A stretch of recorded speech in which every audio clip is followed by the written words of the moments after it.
Hey guys, in this video, I'll show you how to convert text into a table in Google Docs. First, let's look at a simple example with two columns. We have numbers in one column and names in the second. In each line, the data is separated by a space. It's important to make Google Sheets understand where the columns should be. So, select all the data and copy it. Now, go to Google Sheets, pick any cell, and paste the data. At first, you'll see all the text in one cell, but don't worry. After pasting, a small option window appears. If you didn't click anything, select it. Among the options, there's Split Text to Columns.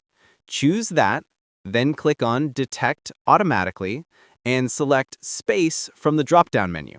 And as you can see, Google Sheets instantly divides the data into two columns. Google Sheets can split text using different separators like commas, semicolons, periods, or spaces. You can even set your own custom separator if needed. Once your text is neatly divided, copy the data and go back to Google Docs. Right-click, choose Paste, and select Paste Table.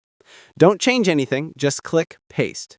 The table appears in your document, and you can move it around or resize it by dragging the upper corner. From here, you can edit the table however you like. So now you know how to quickly turn plain text into editable tables in Google Docs using Google Sheets.